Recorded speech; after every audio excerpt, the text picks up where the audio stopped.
महमूद हमारे साथ मौजूद हैं। डॉक्टर साहब, बहुत शुक्रिया आपके वक्त का। जैसा कि रिपोर्ट में भी हमने ये बताया कि जो अवाम है वो गैर संजीदा दिखाई दे रहे हैं, उस पर जो हुकूमती इकदाम हैं, अगर अवाम कोरोना SOPs पर अमल दरामद नहीं करते तो क्या ये इकदाम बेहतरी ला सकते हैं ये सूरत हाल में? जी सलामुअलैकुम। बिल्कुल आपने सही फरमाया कि अगर अवाम इस पे SOPs फॉलो नहीं करेंगे तो अब जो भी गवर्नमेंट करेगी वो नाकाम पर भी रहेगी। बिकॉज लोगों को बाहर कभी न कभी तो निकलना है, और जब निकलेंगे अगर मास्क नहीं पहनेंगे, दूर नहीं रहेंगे तो ये वायरस तो फैलेगा फिर भी। डॉक्टर साहब, अवाम को राग़िब किस तरह किया जाए, किस तरह उनको इस तरफ लाया जाए कि SOPs को फॉलो करना इंतहाई ज़रूरी है उनके लिए भी और दूसरों के लिए भी?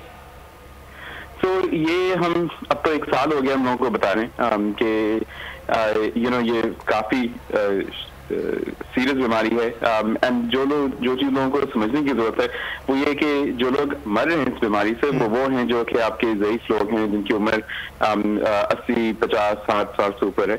यानी कि आप तो बाहर जाएंगे, आपको वायरस लगेगा, आप बीमार नहीं होंगे, मगर जब घर आएंगे तो फिर आपके वालिदैन ही मरेंगे, आपके ग्रैंड पेरेंट्स मरेंगे। मतलब ये समझने की जरूरत है कि ये सिर्फ आपके बचाव के लिए नहीं, आपके। ठीक है डॉक्टर साहब, ये भी फरमाइएगा कि अब ये जो कोरोना की तीसरी लहर है, अमवात में भी हम तेज़ी से इजाफा देख रहे हैं, तो क्या सीनियर सिटीजन्स के अलावा जो नौजवान हैं उनकी भी अमवात रिपोर्ट हो रही हैं इस तीसरी लहर के ज़रिए?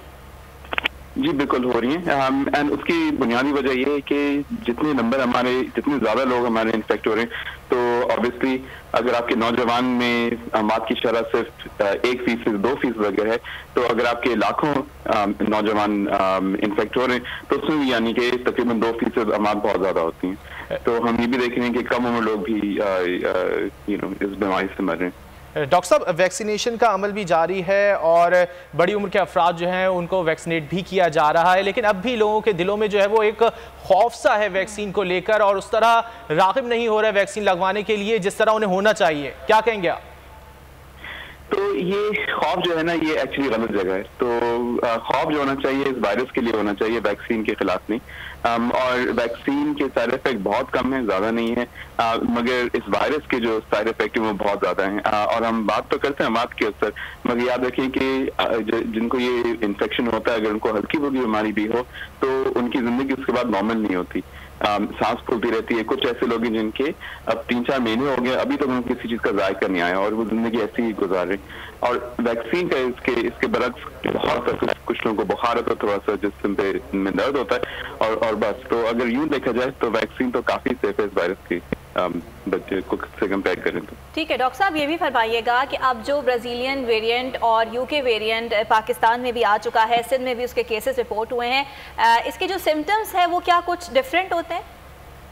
नहीं जी, सिम्टम्स दोनों के तकरीबन यकजा हैं। दोनों में फर्क नॉर्मल वेरिएंट से ये है कि जो UK वाले वेरिएंट है वो ज़्यादा तेजी से फैलता है, ज़्यादा आसानी से फैलता है, जिसका मतलब है कि आपको SOPs पे फॉलो करना है।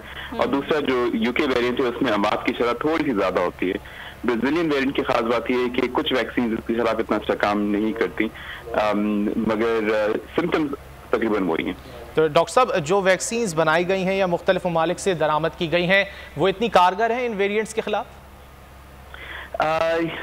ये थोड़ा सा मुश्किल सवाल है क्योंकि इस पर पूरी तरह अभी तक तहकीक नहीं हुई है, मगर ये जरूर है कि अगर वेरिएंट के खिलाफ अगर नॉर्मल के खिलाफ अगर ये 100% का काम करे और वेरिएंट के खिलाफ 50% काम करे, मगर 50% से भी काम तो कर रही है ना।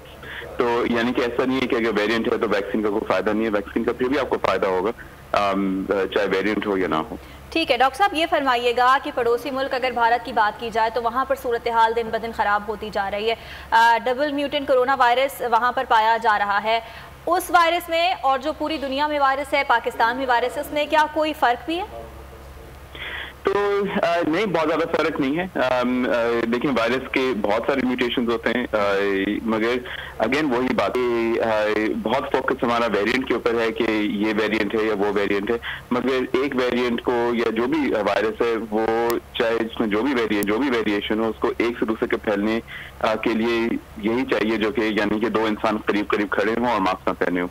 तो चाहे जो भी वेरिएंट हो, अगर आप सिंपल वाले SOPs फॉलो करेंगे तो उससे आप बचे रहेंगे, और अगर आपने SOPs फॉलो किए तो चाहे जो भी वेरिएंट है वो नहीं फैलेगा। डॉक्टर साहब, ये बताइएगा कि जो लोग वैक्सीन लगवा चुके हैं, क्या उनको भी दोबारा कोरोना हो सकता है? क्योंकि इस हवाले से थोड़ी गलतफहमी पाई जा रही है। मैं कई ऐसे लोगों से मिला जो वैक्सीन लगवा चुके हैं और अब वो इस तरह एहतियात नहीं कर रहे जिस तरह उन्हें करनी चाहिए।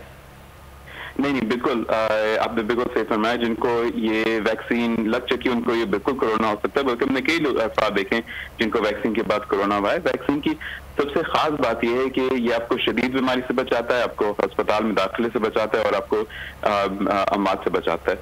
एंड यही अभी जरूरत है, क्योंकि ऑक्सीजन की भी हमारे पास कमी हो है तो नहीं, मगर होने वाली है। और हम चाहते हैं कि जिनको बीमारी हो वो हल्की फुल्की हो, अगर होनी भी है, मगर एहतियात तो लाजमी है वैक्सीन के बाद। ठीक है डॉक्टर साहब, ये फरमाइएगा कि हुकूमत की जानिब से अभी जो हालिया इक़दाम उठाए गए हैं, आप क्या समझते हैं, ये इक़दाम काफ़ी हैं? ये भी मुश्किल सवाल है थोड़ा सा, क्योंकि हुकूमत की तरफ से आप जो भी इक़दाम आप नाफिज करेंगे उसमें हमेशा एक बैलेंस होता है। अगर आप बहुत ज्यादा स्ट्रिक्ट करेंगे तो फिर उसके मनफी असरात होते हैं, अगर बहुत लैक्स करेंगे तो वायरस फैलता है। और ये जो बैलेंस है ना, ये बहुत मुश्किल है कि हम किस सेंस में जाएं, क्या बिल्कुल ही लॉकडाउन पे जाएं या बिल्कुल सब कुछ खोल दें।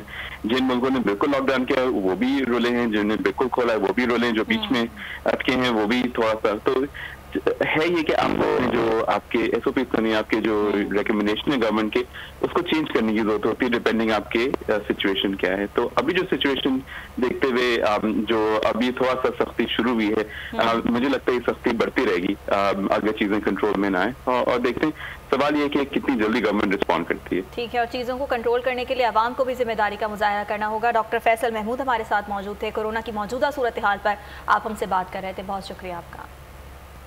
ए नूरे खुदा नूरे बसीरत की तलब है, रमजान का सदका तेरी रहमत की तलब है। मख्फी हैं इसी माह में रहमत के करीने, गर्दाब से निकले हुए बख्शिश के सफीने। गोया हैं तेरे इश्क में हम सब बराबर, मजलिस को तू गुलदस्ता फिरदौस बना दे। रिंदों को सनाए शहलौलाक पिला दे, तू शम्मे कलम को यदे बैज़ाई अता कर। बच्चों को तो इफ्तार में तस्नीम अता कर। रमजान मुबारक की खुसूसी नशरियात रमजान में बोल, सिर्फ बोल एंटरटेनमेंट पर। रमजान में बोल।